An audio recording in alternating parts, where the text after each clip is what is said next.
Okay. Glad they got the right ones.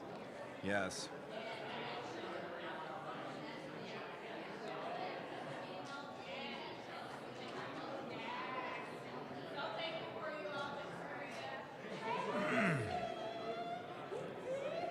Makeda, how are you? Oh my God.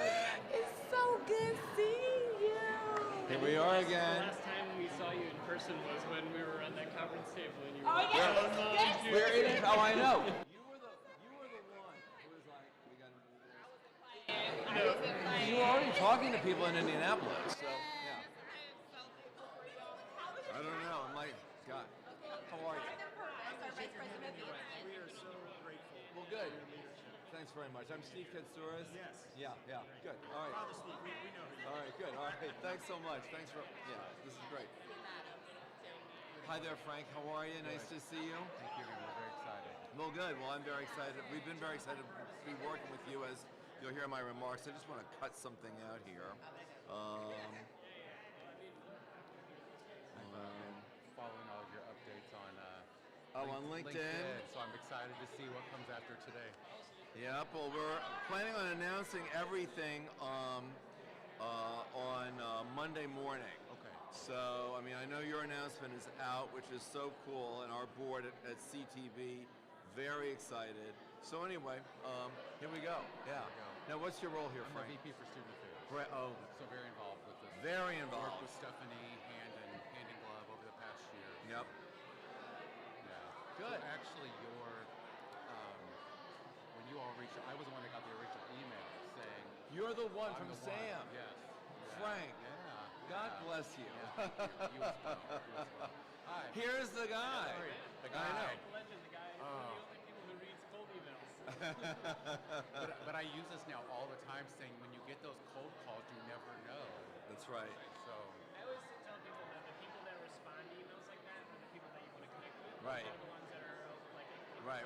They're like, you actually read it, and it's like, huh, all I read right. it, but here's the thing: I read it and I said, "Oh my gosh!" I mean, so talk about divine intervention. We had been having conversations about how do we really fulfill our founding mission, Right. And how do we do it, and how do we create this $10,000 bachelor's degree? And we never could really figure out how to make it stick, right? And you emailed, and so then. Yeah, I remember that email getting back from you. You're like, have you talked to anybody about? Did you email anybody else? I was like, no, I read your bio and thought you were the best person to email. And then you're like, I'm gonna look at Stephanie, and then the rest is history. Yeah, I remember that first Zoom call. It was in one of those little little conference rooms in one of our offices. And the rest is history. So before coming here, my background is all urban public, 4-year higher ed. Okay. I moved to Dallas and helped start the first 4-year public institution in the city. Okay. Because it's all private there. So did a lot of work with early college high schools, so a lot of access mission focused work. So it spoke to me immediately. Yeah. Jamie Marisol. Well, my goodness, Jamie, Tacanes, Calaspera, so good to see you. I texted Dan Cardinale last night saying, I think I'm going to meet Jamie. I think he's at this event today. So how have you been? I'm good. Thank you for coming in. Well, I mean, it's been great partnering with Jim Danko and with the committee, what we call the design team, that we've been working with now for over a year. Fall semester, they were exploring the model. They visited Aruba. Remember, we were trying to get you there. And then the spring semester, we really customized. We came to Butler. We talked to the supervisor's board. We talked about what space it would be and what kind of curriculum they would offer. And then it was getting to June 2nd, and the Board of Trustees approving it. And then there was some work this fall with the faculty senate, getting them to endorse it. But It's a big deal. We just met this week, and I said to Jim, you've got to go over one of the hurdles. So what we believe is an accelerator. And this design grant accelerates the process. We give you $30,000, stipends people, pays for the travel to Chicago to see everything. And then, but after a year, we say, okay, no decision. Good morning, everyone. We are going to start promptly at 9:30, so you have about 2 minutes to find your seats. Thank you.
All right, thank you. Thank you for coming today, and welcome to Butler University. We're going to hear from 4 speakers this morning. First, we'll have President James Danko from Butler University. Come to Believe founder, president, and CEO, Father Steve Katsouris, will be second. Carlos Martinez, who is an alumnus of Arupe College of Loyola University Chicago, will be third. And fourth will be Marlene Dotson, the president and CEO of Indiana Latino Institute.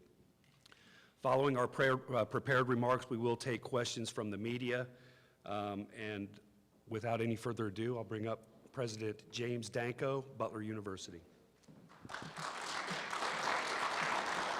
Well, thank you, Mark, and good morning and welcome, everyone. We're excited to have you here on this momentous day. My name is James Danko, president of Butler University, and it's certainly my privilege. During a ceremony in October 2019, marking the launch of our Butler Beyond strategic direction, I highlighted 3 major areas of opportunity that warranted Butler's focused and collective energy as we began the journey forward transforming our university. First, we needed to fortify our time-honored approach to full-time undergraduate education. Second, we aim to embrace a lifelong learning model, extending our offerings to provide flexible educational opportunities for individuals of all ages. Lastly, I resolved to revisit our founding mission, boldly exploring new, accessible, and affordable educational models. We've made significant progress in each of those 3 areas over the past 4 years. Butler's residential undergraduate students are thriving in new and renovated state-of-the-art facilities like Dugan Hall and the Sciences Complex. We've maintained strong enrollment despite the declining number of high school graduates in the state and across the Midwest. And thanks to our talented faculty and staff, the quality of a Butler education and outcomes for Butler graduates have never been better, as recognized by our #1 U.S. News and World Report ranking among Midwest universities in each of the past 6 years. Related to our second goal, more adult learners are continuing their education today through Butler University than ever before. Professionals looking to advance their careers are turning to Butler for master's degrees and certificate programs that we've launched through Butler Plus, and learners of all ages are signing up for a variety of non-credential programs being offered through Butler's Lifelong Learning Collaborative. It's an area in which we have grown significantly in the past year, and we will continue to grow in the years to come. That brings us to our third goal and the reason we are gathered here today. Concerns about accessibility and affordability are not unique to Butler University. It's a concern that everyone in higher education is facing. And the cost of tuition continues to rise. Many students and families are fairly questioning the value of a college degree. Sure, we can point to the fact that bachelor's degree holders make 75% more in their lifetime than those with only a high school diploma, but that doesn't solve the problem for those for whom cost of tuition remains a barrier to entry. Complicating the matter and accelerating the need for a solution is the evolving economy. We know that tomorrow's jobs will require workers who possess education beyond high school. For that reason, everyone connected to higher education is obligated to explore innovative solutions to the issues of access and affordability. We must create new pathways to a college education and make the cost affordable for more people. We also must find a way to rethink our educational model to reach students with great potential who currently lack the opportunity to attend Butler. Potential exists everywhere in our community. Opportunity does not. To that end, we are announcing today that Butler University is creating a 2-year college that will not only provide students with demonstrated financial need with opportunities to earn associate degrees and professional credentials with no debt or out-of-pocket expenses, but also creates a path to a bachelor's degree for approximately $10,000. Butler is partnering with Come to Believe and launching our new college. Come to Believe is an innovative educational model that was first launched as Arupe College at Loyola University Chicago in 2015. Under the Come to Believe model, the two-year college essentially serves as a bridge between high school and a bachelor's degree for students who have great potential but need a different educational model. Students in the two-year college will participate in our Butler community and gain skills and knowledge to advance their professional and personal growth. At the end of their time in our new college, students will earn an associate degree in a field aligned with our community's needs. After graduating, students will have the option of continuing their bachelor's degree at Butler or another four-year university or enter the workforce. Students in Butler's two-year college will have the option of pursuing an associate's degree in business or allied health. Students will live at home and commute to campus, meaning that local students will comprise 100% of the student body. We will begin accepting applications next August for classes that will begin in fall 2025. Butler is the third university nationally to join the Come to Believe network. There is a lot that excites me about the Come to Believe model. As I mentioned previously, students will earn an associate's degree in valuable credentials at an affordable price. Students at Come to Believe schools receive wraparound services, including breakfast or lunch on campus, access to financial aid officers and social workers, laptop computers, and so much more. Those holistic support services have resulted in extraordinary student outcomes at the current Come to Believe schools. For example, graduation rates from Come to Believe colleges are 4 times higher than the national average for two-year programs. Father Steve Katsoris will speak next, and I know that he is eager to share with you some of the other amazing results Arrupe College and Doherty Family College have achieved, so I won't steal his thunder. It's my pleasure right now, though, to introduce Father Steve Katsoris, the president and CEO of the Come to Believe Network. From 2014 to August 2020, Father Steve served as the founding dean and executive director of Arrupe College at Loyola University, Chicago. His work in designing and creating Come to Believe is truly transformational. It is an honor for Butler to be selected for participation in the Come to Believe network. I can't thank you enough for choosing Butler University as the third member in the network. Please welcome Father Steve Katsoris.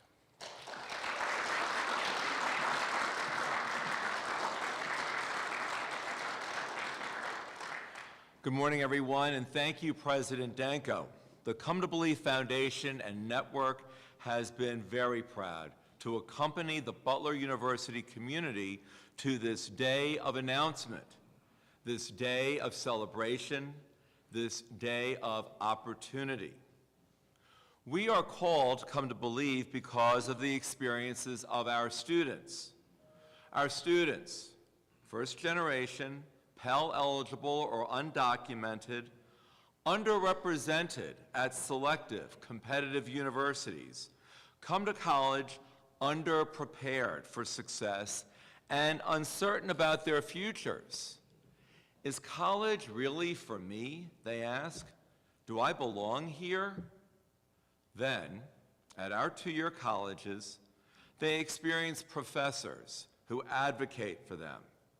They experience success in their classes. Their assets are emphasized, not their deficits. They find community with their classmates. They not only find community, they build community. They contribute to community. And gradually, they come to believe that, yes, college really is for me. Yes, I really belong here. Yes, my presence and participation here matter and make the college better. For over a year now, Butler and Come to Believe have collaborated for your prospective students here in Indianapolis. Students who are first gen, students who are Pell eligible or undocumented, students who are underrepresented, students who are underprepared, students who are uncertain, and students who are underserved in the current higher ed landscape. My colleagues and I have come to believe that Butler's replication of our two-year college model will be led by faculty and staff here who will be advocates. We have come to believe that your students will experience success here at Butler. We have come to believe that your students' assets will be emphasized. We have come to believe that your students will find community at Butler, will build community at Butler, and will contribute to the community at Butler. We have come to believe that your students will feel they belong at Butler. At the beginning of the pandemic, much was written about what a new normal would look like. My colleagues and I are more interested in a better normal for underserved students in higher education. Today, we celebrate that better normal for students in Indianapolis thanks to the leadership and the commitment of Butler University. So may God bless the Butler community, and may God bless young people currently in Indianapolis high schools who will experience a better normal at Butler's new two-year college. And now, it's my privilege to introduce one of my colleagues at Come to Believe. Carlos Martinez is a special projects manager for us at CTB. He is also a graduate of Arrupe College at Loyola University Chicago, upon which Come to Believe is based. So Carlos, come on up.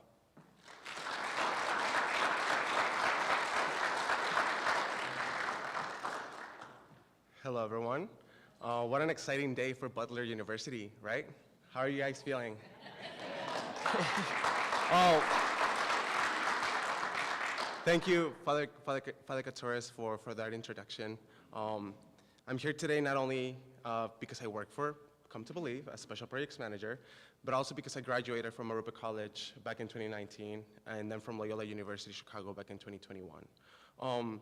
I am the Special Projects Manager, and I'm so proud to be here with you all and getting to experience this with every single one of you. Mainly because I've experienced firsthand how this two-year college model can be life-changing for so many young people. Like myself, young people like myself that come from backgrounds, low-income backgrounds, and who might struggle academically and even financially. When I was graduating high school, I was sure that I was gonna go to DePaul University, but I unfortunately did not have the access to financial aid and even the academic support that I needed to be successful. I was ready to take out the loans. I was very ready to take out the loans, but then I was so fortunate to hear about Arrupe College. And as a first-generation college student who was born in Chicago but grew up in Mexico, and then moved back to the United States at the age of 12 with a single mother who did not get to attend college. That was very difficult, right? So again, I was very fortunate to hear about Arrupe College and how it had recently opened at Loyola in Chicago. And as soon as I heard how supportive people were going to be, as soon as I heard about the financial aid support, I was very excited. And believe me, my mom was even more excited than I was. So, yes, financial aid and everything sounds really exciting, but as soon as I got there and as soon as I got to meet the people there, that's why I stayed. That's why I decided to stick with it, right? Because people like Father Catores, like my colleague Aisha Meadows, who's sitting right over there, they were there through the entire process. They provided me with a second home and a community of people who genuinely cared for me and my success in just every aspect of my life. I've been through many difficult situations, and again, people like Father Catores and Aisha have been there every single step of the way. So you've heard a lot about the Come to Believe network, about the Come to Believe model, and how important it is for students to feel that they belong in higher ed. And you guys are about to do that too. Here at Butler, you're about to make that happen for so many young people all around Indianapolis. So you should be very, very proud. For me, it is very important that these students really feel that they have that support, that they have, of course, access to high quality education, the small class sizes, all the supports, but that family and community aspect is really what's going to set you apart. Super proud that I got to be part of this experience, that I get to be part of Arrupe College, and now that I get to experience the Butler two-year college that you're going to create for so many young lives. Of course, the CTV model, the CTV network is going to be here for you. For the Couture's Aisha, my colleague Sam, right over there, we're going to be here supporting you every step of the way. And thank you so much for this opportunity. Now I would like to introduce Marlene Dodson, President and CEO of the Indiana Latino Institute, as our next speaker. Thank you.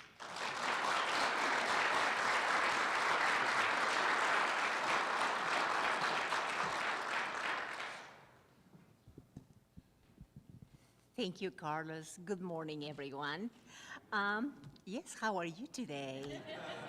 Today is an exciting day, not only for Butler, but for the entire state of Indiana, when we open opportunities like this for many students who think reaching to college is impossible. But we see a university like Butler coming and bringing the program and partner with Come to Believe. It's just incredible. It's for the entire state.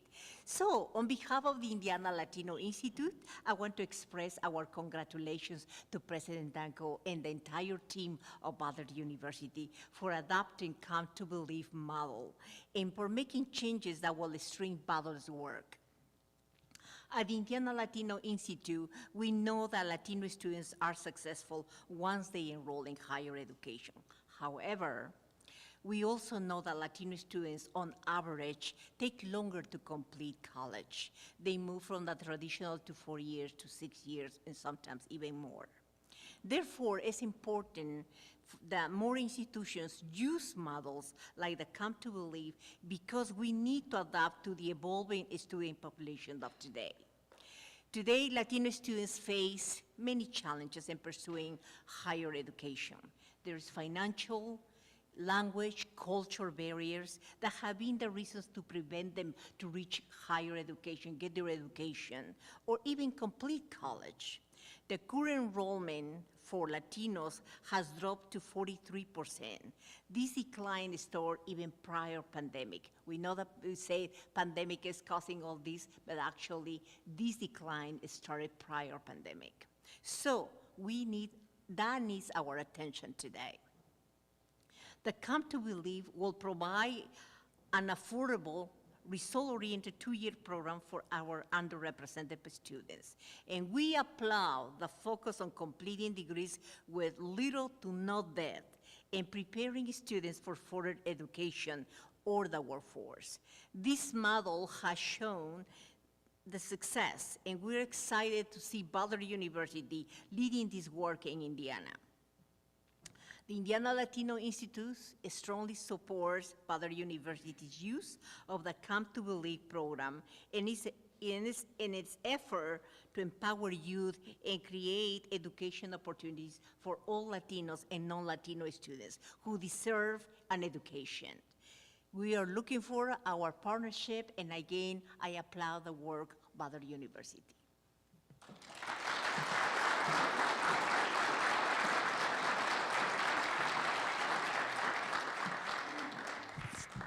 That concludes our prepared remarks. I'll invite our speakers up now, and we'll take any questions from the media. Do you have any questions?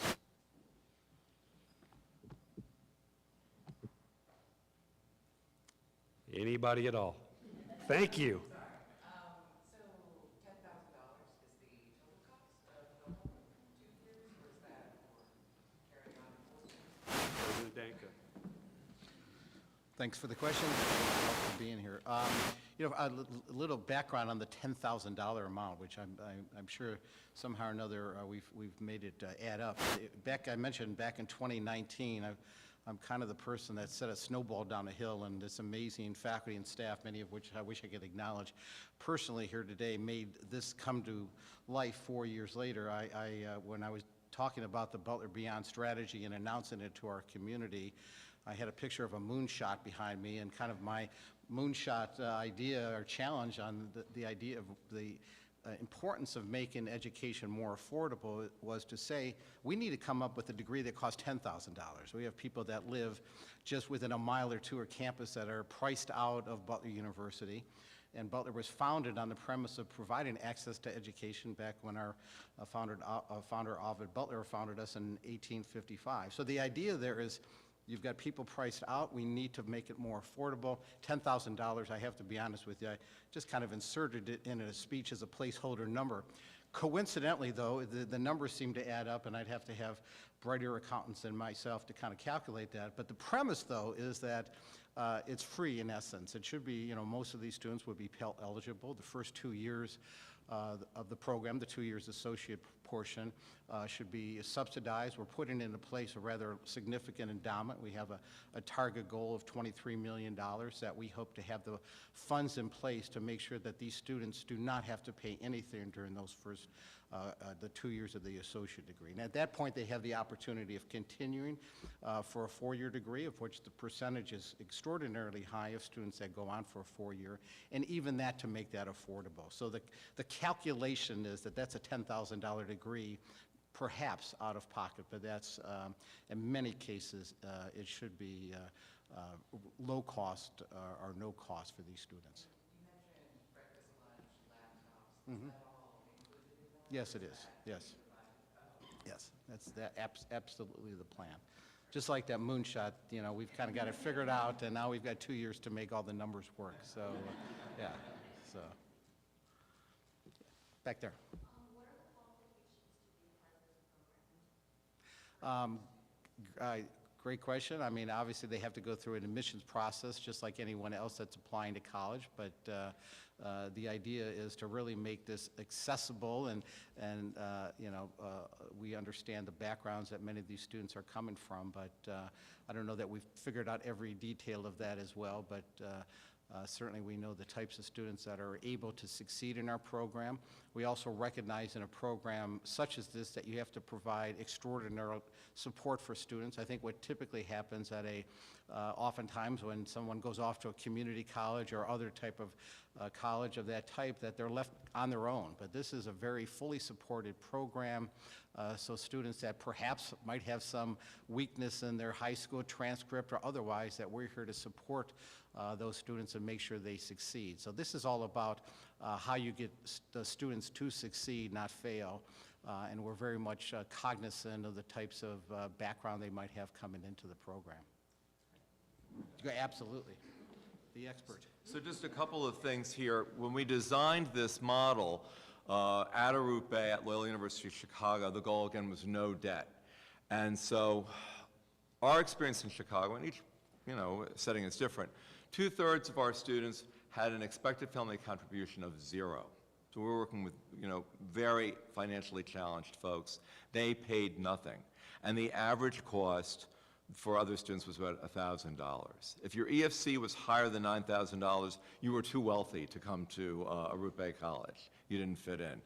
In terms of the student profile, so the sweet spot for us, of course, as you said, President Danko, demonstrating financial need, but also we are willing to work with, and this model has been very successful with B-, C+, C students. Students who have the capacity to be successful in higher ed, but who need those supports that President Danko outlined that are part of our program. And so, our model has been, we'll look at students with GPAs from high school as low as 2.5, which is lower than the admissions number for a school like Loyola Chicago, University of St. Thomas, Butler University. But with the supports, we find that our students are very successful. And as President Danko said, we're looking at graduation rates several times higher than the national average for two-year colleges. 80% of our students go on to four-year institutions, and close to 80% of them complete their bachelor's degree within 4 or 5 years' time, including the two-year associate degree. And again, 90% of our students complete, this is back to your number, no debt. So they're liberated from that. That's really the whole point of this program. And those wraparound support services, addressing mental health, and really making mental health services not stigmatized, but just normalized in the community. Having breakfast and lunch to address food insecurity, but also as a way to build community, particularly for commuter students. Having financial aid officers to help folks navigate that process. I need that navigation. I can't imagine an 18-year-old going through that. And other supportive roles like that really make a difference and are part of the program. So we're so excited to be partnering with you. Yeah. I'm having flashbacks to my high school. I went to a Jesuit high school and a Jesuit college, and so we used to go in as a student. We thought we answered the question pretty good. And then the Jesuit priest would stand up and do a much better job. And they're so articulate, so thank you, Father. I feel, yeah, I feel like a 15-year-old again. You'll be in detention. Yeah. It wasn't called. We had a demerit card. Yeah, we had to do jug, justice under God, right? All right. So enough about that. Tony. Yeah. So first off, amazing. A big thanks to both Butler and Come to Believe. Tony did from the Indiana Economic Development Corporation. Easy question. What's your enrollment goals, plans, maybe over the first 5 years? Where do you see this starting, and maybe? I think the first class we're targeting about 40 or 50, and then ultimately 100. Right? Do I have that right? Go ahead, Stephanie. Tell me. We're targeting 100 students for 100. the first Yeah. cohort, Okay. 150 the second, 175 the third, 200, and that's really where we have maturity right now. Obviously, we wanted to be able to get this right and start with that and see what the demand is and take care of that. So great question. Yeah. Thank you. Thank you. Any other questions, thoughts? Yes. I'm curious, I mean, with Ivy Tech Community College, big presence Yeah. here in Indiana, they supply exactly this kind of program as well, not exactly, but how do you plan to appeal to that community when they are here being served with that institution? How do you plan to be different and try to appeal to those demographics of students that historically haven't been coming to Butler? Yeah. Well, I actually talked to Sue Elsperman earlier this week about that, and I think we both recognize first and foremost the important thing that we need to do for the greater community, which is you can't have enough of this, quite frankly, right? Ivy Tech has a different array of programs. They have a different approach to these types of programs as well. And so this augments that in many ways, but it's a different pathway in terms of all the services and the wraparound services. And so I do think a different type of student might be interested in a Butler, but at the end of the day, as both Sue and I talked about, it opens up options for students as well, right? And I don't believe there's going to be that type of overlap, but it's a different approach. Father, do you have some more to add to that? Did you bring your notebook? You should be taking notes. It's all up here, Father. So the key word is complement. This will complement what Ivy Tech does. Also, my hunch is that if you're like Chicago, if you're like Minneapolis, you're going to attract students right out of high school who are accustomed to going to school, and these are students who want a 4-year degree, but for lots of different reasons, they're not ready for that, and they don't know how to navigate that process. This is a bridge for that, as opposed to your traditional Ivy Tech or community college older, and they're there for the 2-year degree. But this is very complementary. There are thousands and thousands of students enrolled in community colleges locally.